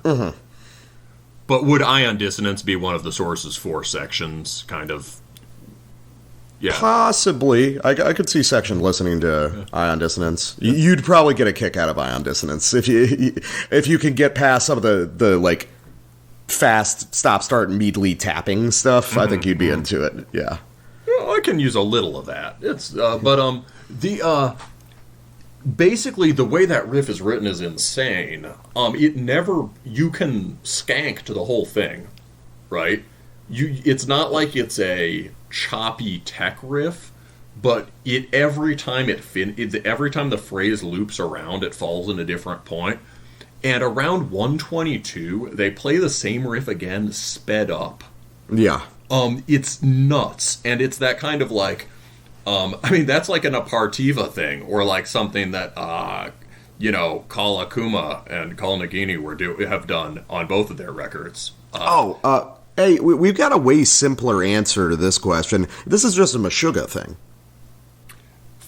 That's got to be true. Does Meshuggah, big for Section, big for all of these guys. Does Meshuggah play thrash beats like that, or are you saying they're thrashing out the Meshuggah? No, Meshuggah originally, on the first, 2 records, did thrash beats like that, and then they brought it back just on the last couple records. But I meant more in terms of, I think the reason it's so hard to count is because it's a little polyrhythmic arrangement. Oh, for sure it's polyrhythmic, yeah.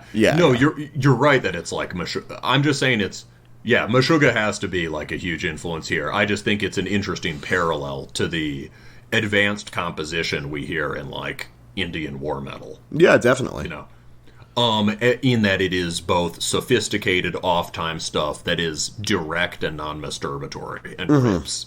And then every single riff here has like the fast parts are faster, the slow parts are faster, and crucially, there is a higher rate of subdivision in the picking. There sure as fuck is. The default, as you heard on the last one, right? The whole conceit for this is was that they sort of slowed the Sweeteth Jugga Jugga riff down to a point where it became more effective than it was in Entombed or even Dismember. Yeah. And here they're speeding it back up, but with the same crisp definition that it lacked in those bands. And it's just insane how many notes are. Like, even the two-step, right, is just... I couldn't explain how much that riff is dressed up and how much sort of coiled rhythmic power is packed into it by all of the chugs in between the punctuating notes. Yeah, it's rhythmically this is hyper dense, and there's some really interesting playing around with tempo versus note subdivisions that these guys do. Lots of creative tricks to make it feel like there's substantial tempo differences. It's really interesting. Yeah, that's right. The tempo, there's a lot of continuity in the tempo, but they can obviously, they can do a lot of playing with the time. And just, I don't know, the sense that the riff always does whatever it's supposed to do in like a 6-chord beatdown song from the 90s. And yet, it always does that, but it does it, like, more because of how, just how much shit is crammed into it. Yeah, it's, I mean, and you can see why these guys are so close to Momentum. Like, they were, I would say this bears a lot more similarity to Momentum in terms of that sort of, like, dense metal riff-packed hardcore style. Yeah, this sounds more like them, more like Momentum than their last one did. Definitely. Yeah. So, I mean, speaking of which, let's listen to a song that really capitalizes on this newfound density. We're going to listen to the whole song Pincushion. That's just 2 minutes long. So here, I want to draw closer attention to that Knocked Loose comparison, but it's like a 3.5 minute Knocked Loose song distilled down into like 2 minutes, but with the same number of ideas. Let's listen to this and just see how many different ideas a beatdown hardcore band can put into 2 minutes.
God, that's such a cool fucking song. I also like how the high vocals on this record are just like insane, like crust grind screams, rather than like just higher pitched fry vocals. They're really unhinged and weird. Dude, yeah. We should have yes, that is a very cool part of the record and is a huge change from the last one. Yeah, they're really like blood flecked and kind of like upsetting. It's like it's really fucking cool. But that also connects to the Knocked Loose thing, because Knocked Loose had. We have to remember Laugh Tracks came out in 2016. You didn't really hear vocal timbres like that in Beatdown. And yes, you can be reductive and say it's simple to be like, oh, what if instead of sing low, sing high? But it like was important. So a lot of shit goes on in this song. And there's all sorts of techniques that are really cool. The way so obviously the whole kind of skronky dissonant chord thing is nothing new, but they actually voice particular chords. They're not just slamming on a bar chord every time they do that. They're the horrible skronk chord is different in every song. So there is a sense of like actually creating a melodic idea, even in those like really gnarly binary parts. I want to bring up again well, not again, but we never really mentioned it. The drumming on this record is fucking alarmingly good. The guy has a really wonderful musical sense, as well as just being like super punishing and on point, and it adds a lot of dimension to this music. Really, if there's anything to say about this record just as a whole, is like at any given moment there's a ton more going on than you would ever expect from a beatdown record, and really a ton more that you realize is happening with subsequent listens. There's a lot of depth and intricacy to this stuff, and it really bridges the gap between extreme metal and beatdown hardcore in a really cool way. Yeah, there's a lot more going on, and I thought of a way of articulating that, or what I was saying about the way that the detail sort of strengthens each riff. It's like there's so much going on in each riff that it is straining at the bounds of its measure. In the way that like Slayer riffs did when Slayer wrote them, right? There's just like every riff wants to get out of the measure and punch the other riffs. Right? It's like, and it's and you can hear that just like brimming aggression at every turn. It's crowded, but in a good way. Yeah, like the pit, man. Well, yeah, I definitely, you get the sense that it is music that is like struggling against itself, which is a cool effect. Yes, and it is also very much struggle music. One of the things I loved about the last record was the sense of incredible effort, like just being, struggling against tremendous weight, and like throwing punches underwater or something.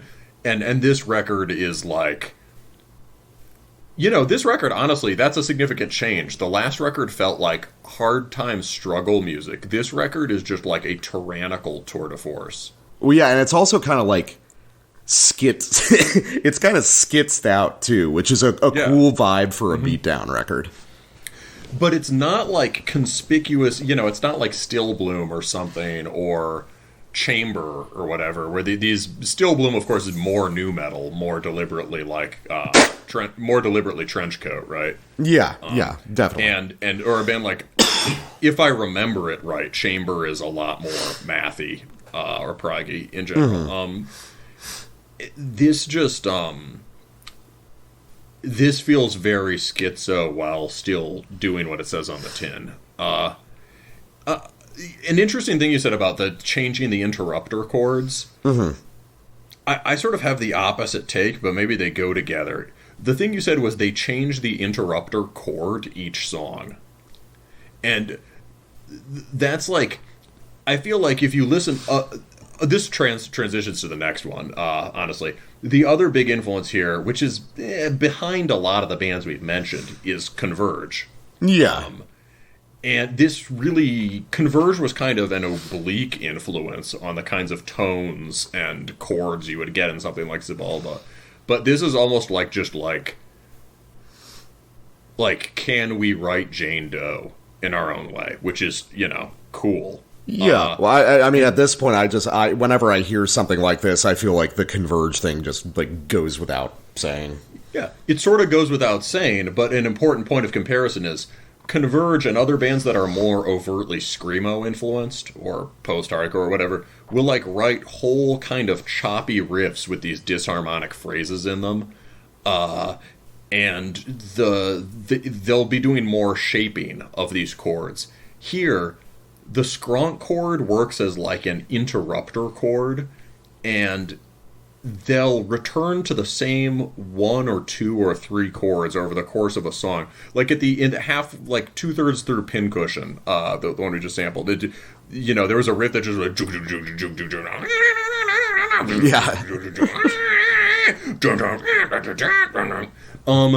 It's an interesting, like, they're taking all this riffing technology from death metal and from like the most arty metalcore of the early 2000s and whatever, and really distilling it. So they're like, we don't need to do that whole choppy, glassy, glass breaking part, but we like those chords, and they're using them as like the inverse of the pedal point.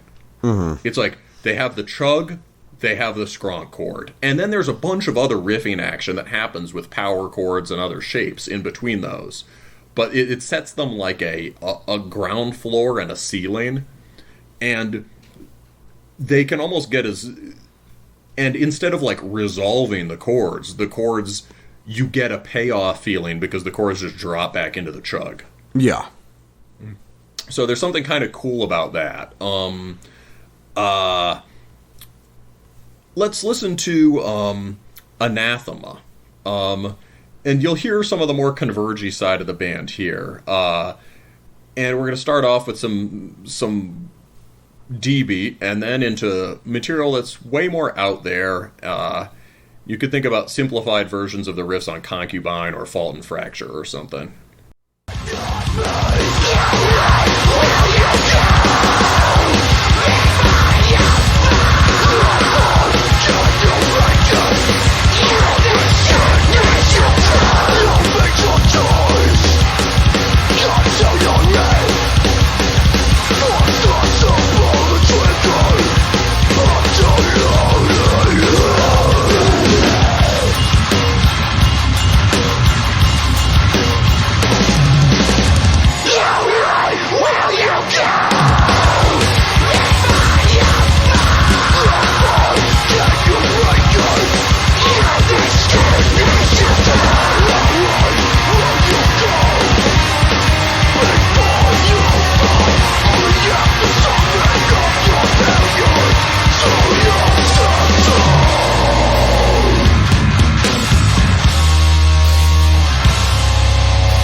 Alright, so, not that much to say that we haven't already discussed about that, but the thing that, like, comes bursting out of that is this, just the 16th chug roll, and then just those... Yeah, that part's cool. Yeah, that is one of the most metal parts on the record that just works in the way a metal riff does, setting up the bass and then spiraling out a complex apocalyptic melody. But it's really played in this, you were saying ion dissonance. Ion dissonance, and also just a lot of this record harkens back to a time where, like, mathcore was hardcore, and you know it wasn't like completely ghettoized into like guitar nerd circles. Because a lot of the shit on this record, especially the most technical moments, also reminds me of Tony Danza Tap Dance Extravaganza, who were just a really cool, like, early mathy hardcore band who would do all the crazy tappy stuff, but also just had these like really bizarre, nauseating grooves. It's a really cool band. Bizarre, nauseating grooves definitely sort of fits this record. Yeah. And that sort of like strange, that riff also has a lot in common with like things Converge did on records that weren't Jane Doe, like like When Forever Comes Crashing or whatever. But and it goes with the vocals too. They're crust grind vocals, but they really sound like Jake Bannon, which is a difficult thing to do. Anyway, one last thing before I forget is with the D-beat parts and the skanks are way more prominent on this record than those things used to be on Beatdown. And part of it might be Knocked Loose, who were played much faster than I expected when you showed them to me. Yeah. But part of it's also, I think, a weird thing where Beatdown bands intentionally were like, well, we almost never play D beats or hardcore beats because the point is what defines the style is the pit stuff, right? Yeah. We're not little kids skanking around. We're grown men throwing trash cans at each other. Exactly. And so it had that, but riffs like that were cool. And so they've really been reintroduced at this point. And the thing that allows it to be reintroduced is the metal riffs, right? Instead of just playing like chorded, instead of just like a straightforward power chord sequence over the D beat or the skank, you get, these. It's like wanting to play at the gates riffs brought them, but not like the Melodeath kind. Or wanting to play actual Dismember riffs, like brought them back to. Brought them back to actually using hardcore beats, which is awesome. Yeah, it is cool. So speaking of weird rhythmic stuff, one last sample. This is off Nemesis toward the end of the album. This is one that really has that 2000s Bury Your Dead or Life Ruiner energy, but it also has a bunch of weird, uncountable rhythms. Some really fascinating jazzy drumming. Another band that we haven't talked about that this should be compared to is Tribal Gaze. Which we did like a mini review in our like 2022 roundup at the beginning of this year. And I, excuse me, allergies, people. Sorry. Tribal Gaze is another band that is like, if you think about it, Vamachara and Tribal Gaze use like exactly the same ingredients, but one is considered a death metal band and one is considered a hardcore band, which I find really interesting. And also, this one does, in fact, feature a slam.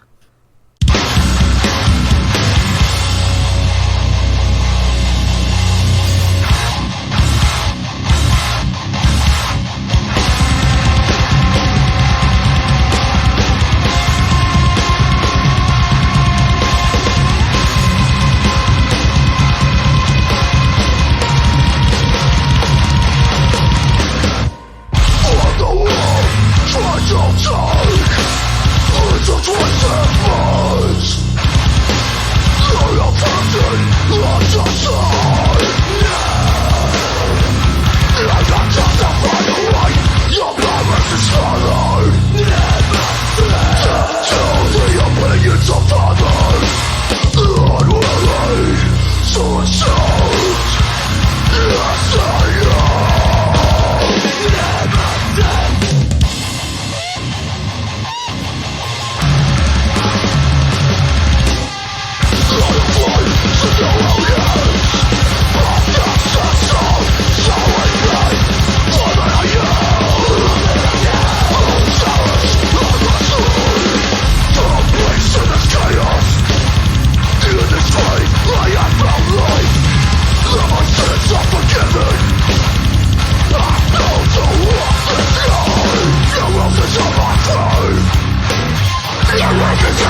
I just love everything that happened there.